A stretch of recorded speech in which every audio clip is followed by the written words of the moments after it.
Too many Muslims are so sad. They're sad. Their homes are destroyed. The families are destroyed.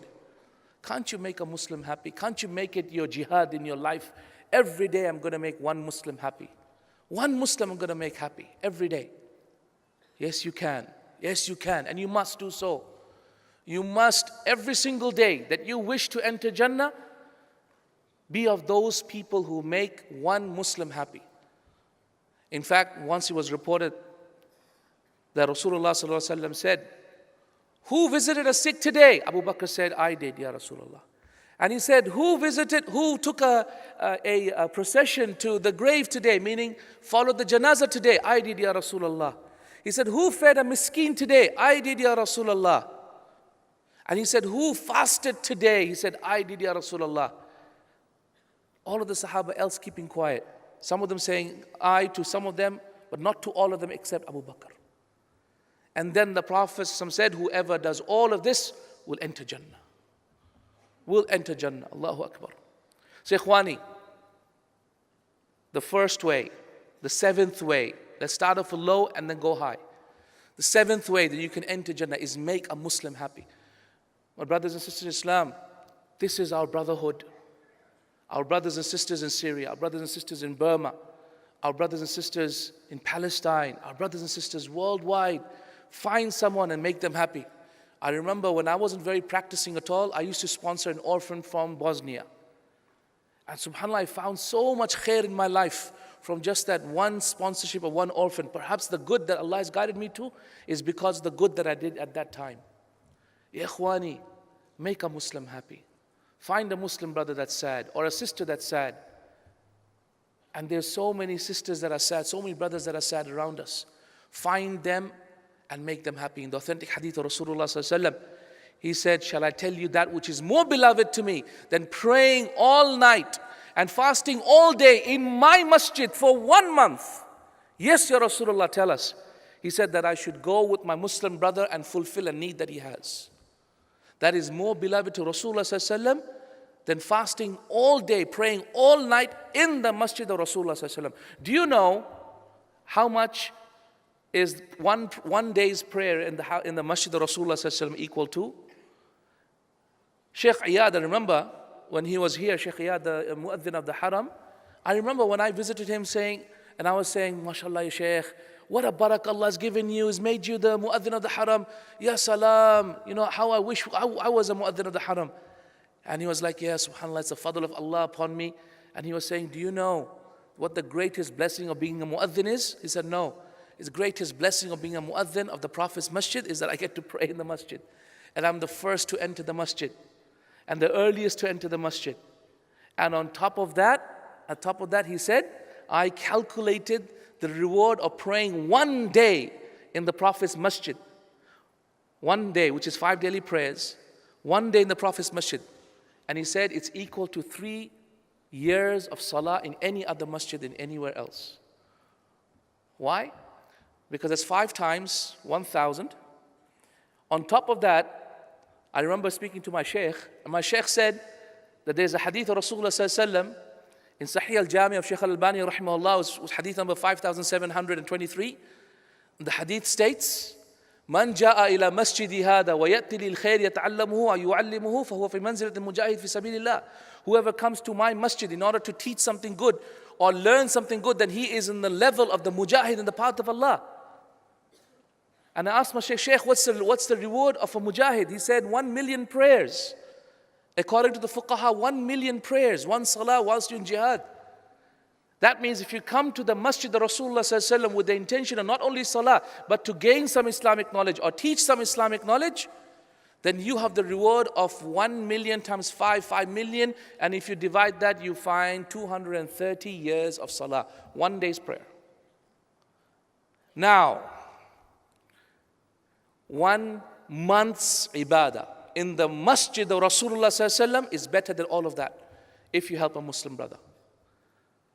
Can you see how much Allah subhanahu wa ta'ala loves us and wants us to help each other? You know, I was reading the tafsir of the Qur'an the other day and I came across Ibn al-Qayyim's statement regarding the verse of Allah Azza wa Jal. وَسِيقَ الَّذِينَ اتَّقَوْا رَبَّهُمْ إِلَى الْجَنَّةِ زُمَرًا. And all those who are going to be entering into Jannah, they're all gathered together as a group, and Allah will push them into Jannah together. Ibn al-Qayyim said something which made my heart quiver. Do you know what he said? Ya salam, ya Allah, give us a seating with Ibn al-Qayyim so I can tell him I love you for Allah's sake. He said, Allah subhanahu wa ta'ala wants us to love each other so much so He has denied us from entering Jannah alone. He wants us to enter Jannah in groups, hand in hand. This is why making a Muslim happy is so great. Make your Muslim brothers and sisters happy, brothers and sisters. Don't just be happy yourself. Make them happy as well, inshallah. Find someone sad, make them laugh. Make them laugh. Number 6, the 6th thing which will definitely give you Jannah. And I could not place this anywhere else simply because it is so great, is Al-Hajj al-Mabrur and Umrah. Umrah in the month of Ramadan is equal to Hajj with Rasulullah sallallahu alaihi wasallam. And Hajj for a sister in Islam is equal to jihad. And Hajj al-Mabrur laysa lahu jaza'un illa al-Jannah. Authentic hadith of Rasulullah sallallahu alaihi wasallam in Muslim and others. Al-Hajj al-Mabrur laysa lahu jaza'un illa al-Jannah. My brothers and sisters in Islam, you've got to perform Hajj. You've got to do Hajj, not just once in your life. You can't just give some money to Tabung Haji and say, okay, khalas, whatever money comes. No. You got to hurry up and do Hajj as many times as you can, or as many ways as you can. What a blessing Hajj is.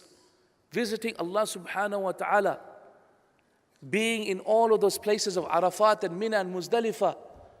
What a blessing it is. You've got to do Hajj. And Hajj al-Mabrur is actually quite easy. Just do Hajj and don't do 2 things. What are those 2 things? Don't fool around with women, and women don't fool around with men, meaning sexually, which is all right. Alhamdulillah, it's easy to do because you know what? Alhamdulillah, you're in the haram and in the holiest of places. You don't think about those haram things, mostly. So stay away from that. And the other thing is don't argue. That's it. What is Hajj al-Mabrur? فَلَا رَفَثَ وَلَا فُسُوقَ وَلَا جِدَالَ فِي الْحَجِّ. That's it. That's what Hajj al-Mabrur is. La rafath, no fooling around sexually. Wala fusuq, no evil deeds. Well, alhamdulillah, we don't do evil deeds in Hajj because, the dunya is away from us. Wala jidal, stop arguing, just don't argue. That's it. So it's easy to attain. It's easy to attain if you just keep an eye on your tongue and keep an eye on your private parts. So my brothers and sisters in Islam, do Hajj a lot. If you do Hajj, Allah will make you rich. The Prophet said in the authentic hadith, whoever wants to get rich, let him do Hajj. He also said the same thing about marriage, by the way. Whoever wants to get rich, let him get married.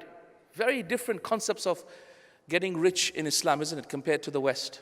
In the West, don't do Hajj if you want to go get rich, because Hajj is $10,000. And marriage is hanging. Don't get married. Why? Why should you get married? That's why, perhaps one of the reasons we're so poor these days, because we only have one wife. I had to just look at Rasulullah in Tabarani, Nasa'i, and others. He said, whoever says Ayatul Kursi after every single fard salah. When you make your dua after fard salah, Ayatul Kursi, don't you dare forget it. Ayatul Kursi, he said, whoever says Ayatul Kursi after every fard salah, at the time of dua after every fard salah, there's nothing left between him and entering Jannah except death. Allahu Akbar. Look at Qul Huwallahu Ahad. Qul Huwallahu Ahad, we all know it, right? How easy is it to say it? 3 times is reciting the whole Qur'an. Say it 10 times and you get 1 palace in Jannah. If you love to say Qul Huwallahu Ahad a lot, do you know what the reward is? The reward is the death of Muawiyah ibn Muawiyah al-Laythi rahimahullah. Do you know the Sahabi? There was a Sahabi by the name of Muawiyah al-Laythi rahimahullah. When he died, 70,000 angels came down to pray over him. They asked, why ya Rasulullah did that happen? Then they found out later on that Muawiyah ibn Muawiyah al-Laythi rahimahullah was a Sahabi who loved to say Qul Huwallahu Ahad all the time. Whenever anybody saw Qul Huwallahu Ahad, Qul Huwallahu Ahad, Allahu Samad, lam yalid, wa lam yulad, wa lam yakul lahu kufuwan ahad. Ya ikhwani, Surah Mulk. Look at Surah Mulk. A surah, 30 verses. Musnad Imam Ahmed, authentic hadith states, there is a surah in the Qur'an, which is Surah Al-Mulk.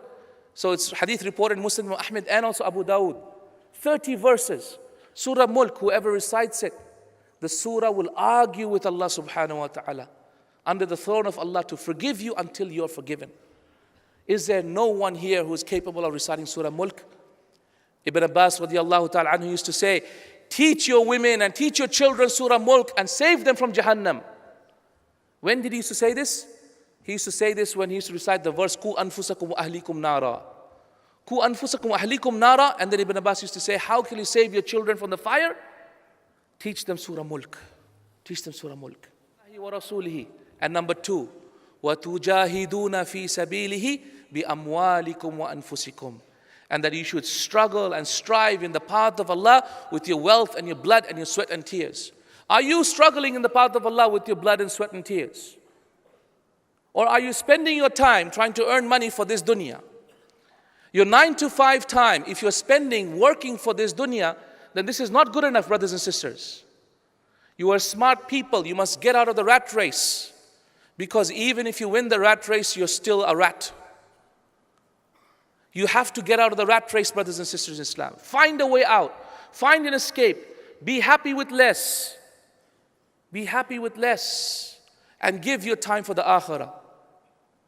Al-Hasan al-Basri rahimahullah, he said in the authentic narration from him, he said, Ayyuha shabab, oh young men and women, i'malu lil akhirah. Work for the akhirah. For verily I have found anyone who works for the akhirah, Allah also gives him the dunya. But I have never found in my life that anyone who works for the dunya gets anything from the akhirah. So my brothers and sisters in Islam, time to work for Allah. Time to do jihad for His cause. Time to struggle and strive with this Qur'an. Jahid bihi jihadan kabira. Struggle with this Qur'an, the greater jihad, the da'wah that we have to